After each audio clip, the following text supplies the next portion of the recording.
Hello everyone, मैं रजनी आज की इस मज़ेदार सी रेसिपी में आपका स्वागत करती हूँ। थंबनेल में गोल गोल लड्डुओं को देखकर आपका अंदाजा तो हो ही गया होगा कि आज हम क्या बनाने वाले हैं। सर्दियों का मौसम है और वैरायटी लड्डू खाने तो बनता ही है। कभी बेसन के, कभी आटे के, कभी तिल के लड्डू। हम कई प्रकार के लड्डू बना बना के खा सकते हैं। सर्दियों में लड्डू खाने का जो मज़ा है ना, वो गर्मियों में बिल्कुल नहीं आता। तो चलिए फिर फटाफट से शुरू करते हैं। ये मैंने ले लिया है बेसन। बेसन थोड़ा आपका दरदरा होना चाहिए। आप घर पे पीसे या आप बाजार में पिसवाएं, लेकिन बेसन आपका दरदरा होना चाहिए। इस बात का ध्यान आप जरूर रखिएगा। मैंने चूल्हा जला लिया है और अब मैं कढ़ाई में डाल रही हूँ घी, देसी घी। ये घी बिल्कुल देसी है, हम पशु रखते हैं तो ये हमारे घर का बनाया हुआ देसी घी है। आप वैसे तो किसी में बना सकते हैं, लेकिन अगर आपको अच्छा टेस्ट चाहिए, अच्छा फ्लेवर चाहिए तो आपको शुद्ध देसी घी ही लेना होगा। तो अब बात कर लेते हैं सबसे महत्वपूर्ण बात की कि मेजरमेंट कितना होना चाहिए, कितना घी होना चाहिए, इसमें कितना बेसन जाना चाहिए। क्योंकि अगर मेजरमेंट ही सही नहीं होगा तो आपके लड्डू बिल्कुल अच्छे नहीं बनेंगे। तो मैं बात कर लेती हूँ कि मैंने 1 किलो बेसन लिया है और 1 किलो बेसन में आपको 600 ग्राम घी डालना है। आपको 600 ग्राम घी डालना है, ठीक है। और वो पूरा घी आपको एक साथ नहीं डालना है, वो आपको 3 बार में डालना है। आप 300 ग्राम के करीब एक बार डाल लीजिए, 150 ग्राम एक बार, 150 ग्राम एक बार, ऐसे करके आपको 3 बार में घी डालना है। वो आप वीडियो में देख लेना कि वो कैसे कैसे डलता है। तो घी हमारा गर्म हो चुका है और इसमें मैंने बेसन डाल दिया है। अब हम इसको लगातार चलाते रहेंगे। आपको फ्रिक्वेंटली इसको चलाना है, आपको रुकना नहीं है, वरना ये नीचे से लग जाएगा या फिर जल जाएगा।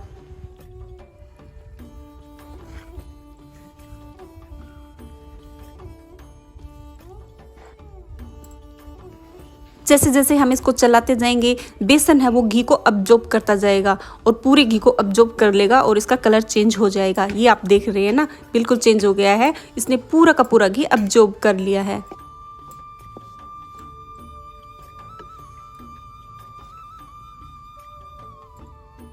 अब इसी स्टेज में इसमें जाएगा थोड़ा सा और घी। हम 100-150 ग्राम के करीब घी इसमें और डाल देते हैं अभी, और फिर इसको वापस चलाएंगे।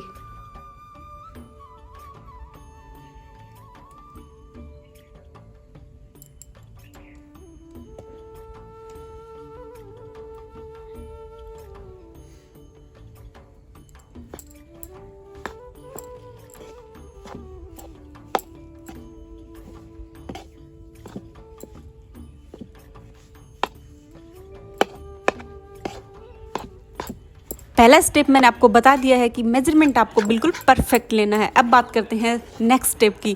दूसरा स्टेप ये है कि आपको जो फ्लेम है वो बिल्कुल लो रखनी है। अगर आप गैस पे बना रहे हैं तो भी आपको लो फ्लेम रखनी है, और अगर आप चूल्हे पे बना रहे हैं तो भी आपको बहुत ही धीमी आंच इसमें लगानी है, ठीक है। आप देख रहे हैं जब मैं कुछ बनाती हूँ तो मेरी जो आग है वो आपको दिखाई दे रही होती है, लेकिन आज ऐसे लग रहा है जैसे चूल्हे में आग जल ही नहीं रही है, क्योंकि मैंने बहुत ही कम आग जलाई हुई है।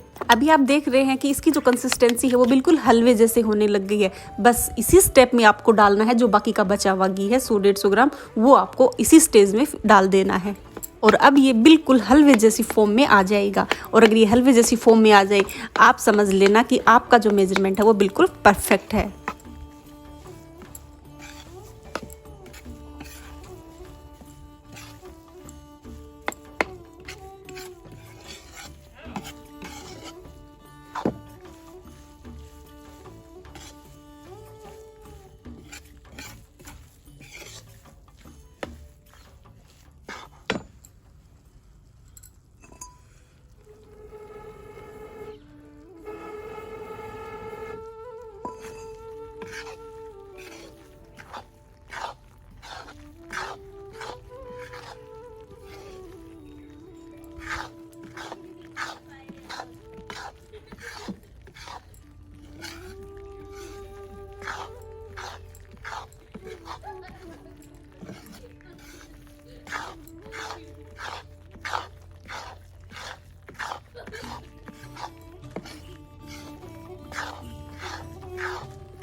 ये देखिए, इसकी कंसिस्टेंसी मैं आपको करीब से दिखाती हूँ।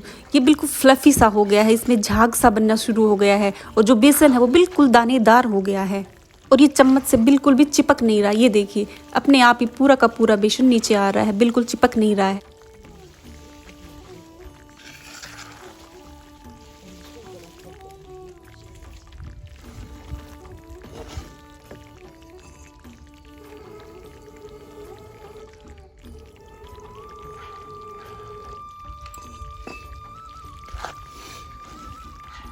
अब ये ऑलमोस्ट पककर तैयार हो गया है। जो एक स्टेप और है वो मैं आपको बताती हूँ, वो है पेशेंस। आप जितना पेशेंस दिखाएंगे ना इसको बनाने में, इसका जो स्वाद है वो 4 गुना तक बढ़ता जाएगा। अब हमें थोड़ा सा पानी लेना है, 2 चम्मच के करीब पानी, या फिर आप दूध भी ले सकते हैं और वो इसमें डालना है। इससे क्या हो जाएगा, जो बेसन है वो फूल जाएगा।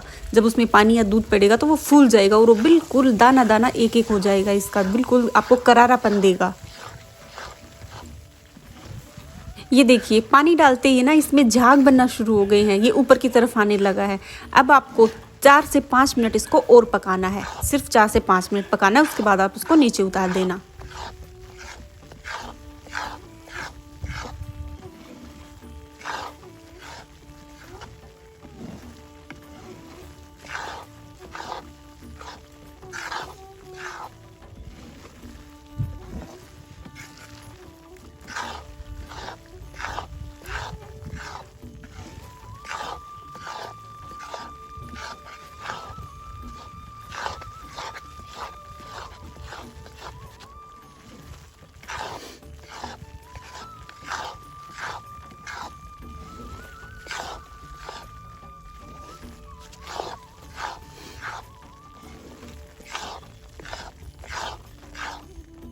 ये लीजिए, मुझे 4 से 5 मिनट हो गए हैं इसको पकाते हुए और अब ये बिल्कुल रेडी है।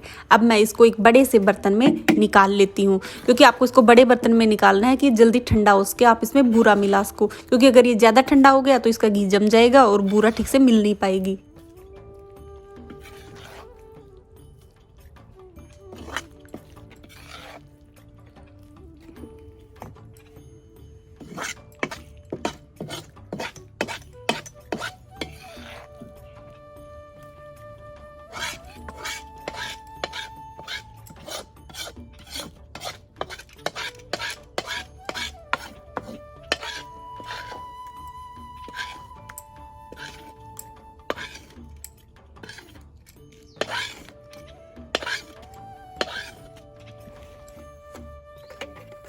ये लीजिए, अब हम इसको रख देते हैं ठंडा होने के लिए। लेकिन ठंडे का मतलब ये नहीं है कि आप इसको बिल्कुल ठंडा कर दो। आपको बिल्कुल वैसा रखना है जैसे गुनगुना पानी होता है ना, ऐसा कि आप इसको टच करें तो आपको ज़्यादा गर्म नहीं लगे। सिर्फ उसी स्टेज में आपको इसमें बूरा मिलानी है। अगर ज़्यादा ठंडा हो गया तो इसका घी बैठ जाएगा और आप बूरा ठीक से नहीं मिला पाओगे। तो ये बूरा मिलाने के लिए बिल्कुल परफेक्ट स्टेज में है। अब मैं इसमें मिला देती हूँ बूरा। अब बात आती है कि हम बूरा कितनी मिलाएं। अब 1 किलो बेसन हो गया, उसमें 600 ग्राम घी हो गया। अब बूरा मैंने इसमें मिलाई है 800 ग्राम। आपको इसमें 800 ग्राम बूरा मिलानी है, लेकिन बूरा आप अपने टेस्ट के हिसाब से 100-150 ग्राम कम या ज़्यादा ले सकते हैं। अगर आपको ज़्यादा मीठा पसंद है आप थोड़ी सी और डाल दीजिए, और अगर आपको कम पसंद है तो आप थोड़ी कम कर लीजिए। अब बूरा डालने के बाद अब हम इसको कर लेते हैं अच्छे से मिक्स। चम्मच से पूरा एक सार मिल नहीं पाएगा, इसलिए मैं इसको हाथों से मिलाऊंगी। आप अपने हाथ अच्छे से साफ करके हाथों से मिला सकते हैं।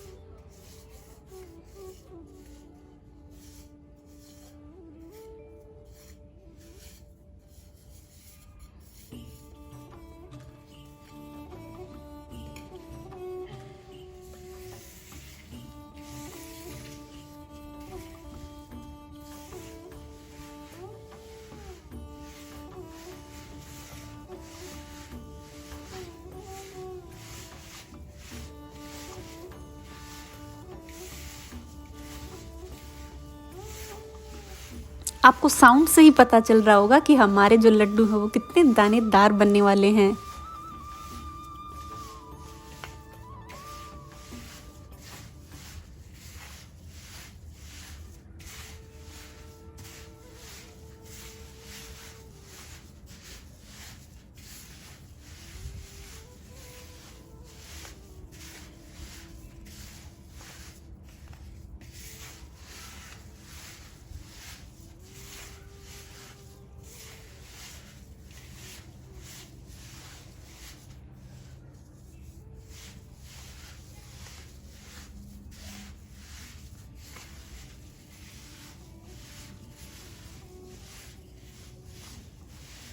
तो ये लीजिए, मैंने इसको बहुत ही अच्छे से मिक्स कर दिया है। अब शुरू करते हैं हम इसके लड्डू बनाना। लड्डू की शेप आप अपनी मर्जी के हिसाब से बना सकते हैं, छोटे बना सकते हैं या फिर बड़े बना सकते हैं। बेसन के लड्डू वैसे छोटे ही बनाए जाते हैं।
इन गोल गोल लड्डुओं को देखकर आपका खाने का मन तो जरूर कर रहा होगा। तो फिर देर किस बात की, आप भी फटाफट से शुरू हो जाइए और बेसन के लड्डू बना डालिए और अपने परिवार और अपने बच्चे को खिलाइए।